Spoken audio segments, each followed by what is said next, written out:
모른다 하였으나 주님은 아신다. 사랑하는 성도 여러분, 오늘 우리는 누가복음 22장 54절부터 71절까지의 말씀을 중심으로 함께 은혜를 나누고자 합니다. 이 본문은 예수님께서 체포되신 직후 베드로의 부인과 예수님을 향한 조롱, 그리고 사내들인의 신문 장면을 담고 있습니다. 한밤중에 벌어진 이 사건은 인간의 연약함과 종교의 타락이 얼마나 깊을 수 있는지를 적나라하게 보여줍니다. 그러나 동시에 그 모든 어둠 속에서도 하나님의 아들께서 어떤 분이신지 더욱 또렷하게 드러납니다. 예수님은 유월절을 앞두고 제자들에게 유월절 식사를 준비하게 하셨습니다. 유월절은 애굽에서 종살이하던 이스라엘이 어린 양의 피로 구원받은 날을 기념하는 절기입니다. 그런데 예수님은 그 절기의 의미가 자신 안에서 완성될 것을 아셨습니다. 그래서 떡을 떼어 너희를 위하여 주는 내 몸이라 하시고 잔을 들어 내 피로 세우는 새 언약이라 하셨습니다. 예수님은 자신이 곧 참된 유월절 어린 양이심을 선포하신 것입니다.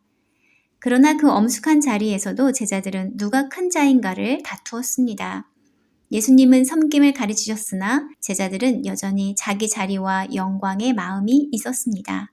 그리고 예수님은 베드로에게 매우 구체적으로 말씀하셨습니다. 닭 울기 전에 내가 3번 나를 모른다고 부인하리라. 닭 울기 전에 내가 3번 나를 모른다고 부인하리라. 베드로는 자신 있게 말했습니다. 주님과 함께 감옥에도 죽는 데에도 가겠다고 장담했습니다. 그러나 예수님은 인간의 연약함을 아셨습니다. 그 후 예수님은 겟세마네로 가셔서 피땀 흘리며 기도하셨습니다. 내 뜻대로 마옵시고 아버지의 뜻대로 되기를 원하나이다. 제자들은 잠들었고 유다는 무리를 이끌고 와 입맞춤으로 예수님을 넘겼습니다. 제자들이 칼을 휘둘렀으나 예수님은 그 폭력을 막으시고 다친 귀를 고쳐주셨습니다. 그리고 말씀하셨습니다. 지금은 너희의 때요. 어둠의 권세가 판을 치는 때다. 예수님은 억지로 끌려가신 것이 아니라 스스로 자신을 내어주셨습니다. 이제 본문은 그 체포 이후의 장면으로 이어집니다. 베드로의 예고된 부인이 실제로 벌어지고 예수님은 조롱과 신문을 받으십니다. 예수님이 잡히시자 제자들은 흩어졌습니다. 베드로는 멀찍이 따라갔습니다. 그는 주님을 사랑했지만 동시에 두려웠습니다. 대제사장의 집들에 불이 피워지고 사람들이 둘러앉자 베드로도 그 불빛 곁에 앉았습니다. 그때 한 여종이 베드로를 알아보고 말합니다. 이 사람도 그와 함께 있었느니라. 베드로는 즉시 부인합니다. 이 사람도 그와 함께 있었습니다. 베드로는 즉시 부인합니다. 여자여, 나는 그를 알지 못하노라. 조금 후 다른 사람이 말합니다. 너도 그 도당이라. 베드로는 다시 부인합니다. 이 사람아, 나는 아니라. 1시간쯤 지나 또 다른 사람이 말합니다. 참으로 이 사람도 그와 함께 있었느니라. 그는 갈릴리 사람이니라. 그때 베드로는 말합니다. 이 사람아, 나는 내 말하는 것이 무엇인지 알지 못하노라. 바로 그 순간 닭이 울었습니다. 그리고 성경은 매우 깊은 한 문장을 기록합니다. 주께서 돌이켜 베드로를 보시니.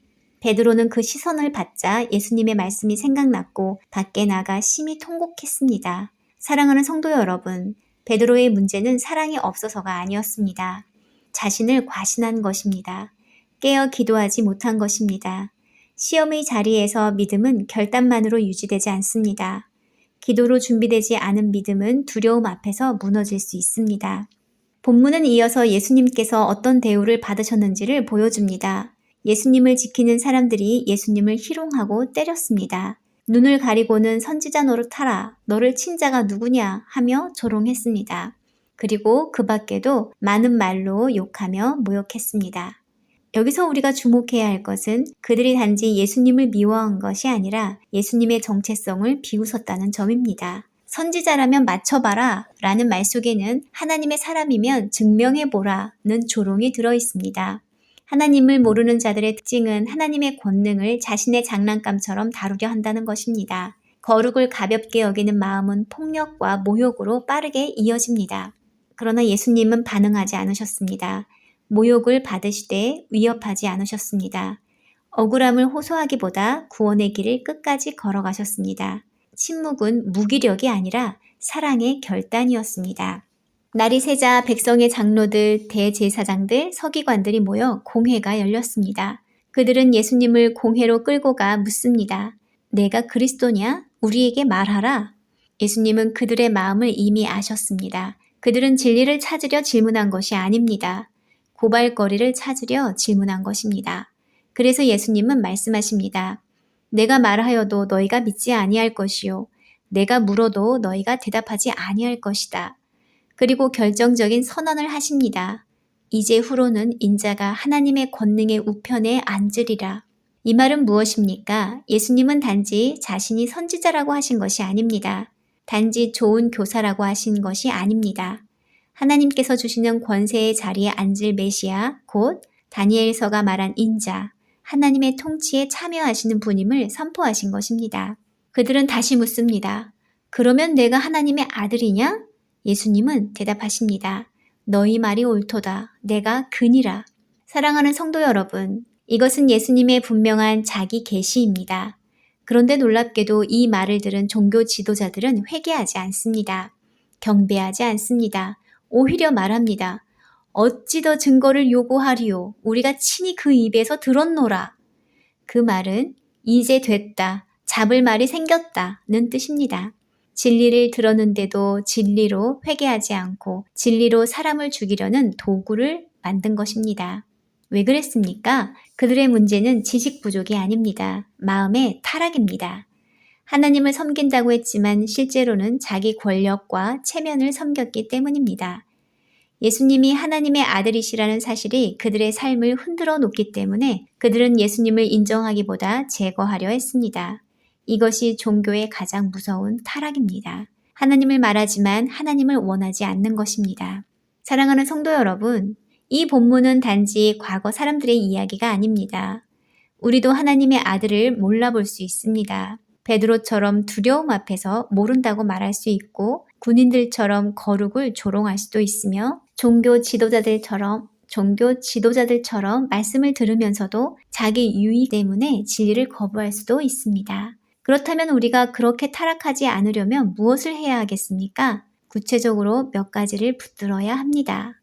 첫째, 말씀을 정보가 아니라 주님의 음성으로 들어야 합니다. 말씀을 듣고도 내 생각만 강화하면 종교 지도자들과 다르지 않습니다. 매주 말씀 앞에서 주님, 제 생각을 바꾸어 주십시오 라고 기도해야 합니다. 둘째, 시험의 때를 대비하여 깨어 기도하는 습관을 가져야 합니다. 베드로는 사랑은 있었지만 기도가 없었습니다. 하루의 짧은 시간이라도 주님 앞에 무릎을 꿇고 내 마음의 두려움과 욕망을 미리 내려놓아야 합니다. 셋째, 예수님을 부끄러워하지 않는 작은 훈련을 해야 합니다. 큰 박해가 오기 전에 작은 불편함 속에서 신앙을 지키는 연습이 필요합니다. 정직을 선택하고 손해를 감수하고 믿음 때문에 조롱받아도 침묵하지 않는 연습이 필요합니다.